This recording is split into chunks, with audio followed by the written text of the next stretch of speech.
Tennessee Emergency Management Agency, and we're here in Johnson County, Tennessee, out in Mountain City, and 42 days after the devastation that Helene brought, we're still in the midst of disaster recovery, and we conducted our weekly meeting with our county mayors and our federal partners today to make sure that we're sharing information and tracking progress around the disaster. So we were joined in person today by the Johnson County Mayor, the Carter County Mayor, and the Washington County Mayor, and then we were joined online by mayors from the rest of the 14 counties impacted by this disaster and their emergency management directors. So one of the things that we want to emphasize to the public is the need to register for assistance. So we still think that there are Tennesseans who have not registered that are eligible for disaster aid. They can do that online at disasterassistance.gov or by calling FEMA at 1-800-621-3362, or by stopping in and visiting one of 7 disaster recovery centers that are open as of today, where they can have applicant services there to support them. The newest disaster recovery center opened today in Mountain City. It's at 1923 South Shady Street in Mountain City.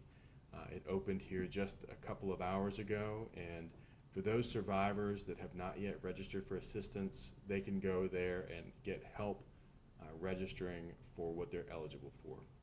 I do want to emphasize to disaster survivors that may be feeling like they don't need the assistance, it's still worth registering. And unlike philanthropy, where sometimes there's limited dollars, the dollars for this disaster have already been projected and allocated for disaster survivors. So if you're eligible for the assistance, if you have damages, we ask that you please go ahead and register and put in for the funding that our government has set aside for your use. So it is there for your use.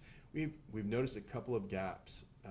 There are no funeral funds yet allocated. So for the families of those that have lost loved ones, you should register as well at disasterassistance.gov by calling 1-800-621-3362 or by stopping into a disaster recovery center. We also want to emphasize that in 6 counties, disaster housing assistance is available. So those counties are the most impacted ones in terms of housing stock.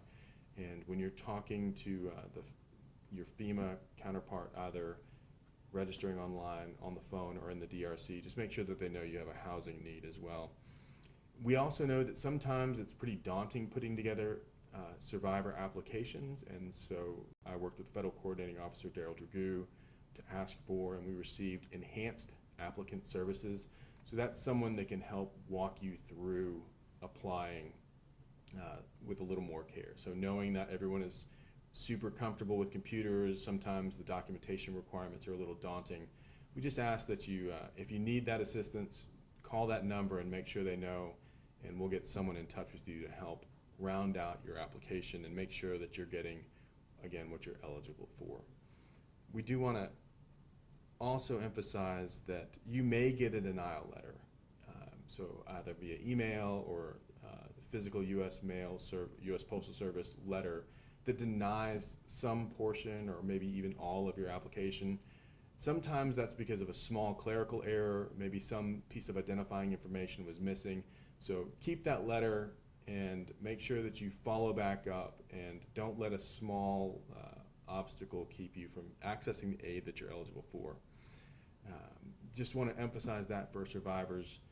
You know, we're going to be here with you for the long haul. Governor Lee and his administration is committed to be with these communities, with these survivors for the next however long it takes to recover from this disaster. And we're working hard to make sure that we're meeting what we can today. Through FEMA's Individual Assistance Program today, more than $18 million has been obligated to 5,715 disaster survivors in Tennessee. We think that there are still more Tennesseans that are eligible for aid. So again, I'm emphasizing, please, if you have losses and you're from one of the eligible counties in the declared area for Helene, please register for assistance. We're working very closely with these communities too to make sure that we're setting up long-term recovery groups that will help shepherd long-term recovery. We're doing additional support for debris removal, knowing that some of the debris is complicated. The volume is unprecedented for this part of the state after disaster, and so we're doing everything we can to support that and the maintenance and sustainment of lifelines. So grateful for the time to be here today. Really enjoyed the meeting with the mayors. Again, it's find them to be very productive to make sure that we're serving our communities across Tennessee, Upper East Tennessee, and our survivors. So happy to take any questions if there are any. What are some of those specific, like when people apply, what are some of those specific, trying to think of the word, I wouldn't say resources, but like programs that you guys offer? Because I know you have housing and you have debris help. So what are some of those specifically that people can find? Yeah, so housing is a big one. Then there's other needs assistance. So replacing goods. Something else that surprised us is the lack of application for transportation assistance. Knowing that there are hundreds of vehicles that were washed away. We've not seen any claims for vehicle assistance. Now, it could be that people were fully insured and their insurance is covering it, though I doubt that is the case. And so it's the kind of thing that people should just be paying attention to when they're putting in their applications, and make sure that they're asking for the help that they're eligible for. So vehicles are still something that's kind of surprised us. Funeral assistance for those who have lost loved ones due to the disaster, and transportation assistance, again, if they've lost vehicles or have had to move someplace where transportation is more difficult. Those things are all eligible programs under FEMA's Individuals and Households program. And I know you touched on this a little bit, talking about when people get denied. I know that a lot of people have been very confused about those denial letters. Yeah. So what would you suggest to them if they do get denied? So don't let that be an obstacle. So again, it is oftentimes just a small missing piece of identifying information, something that helps them know that it's you.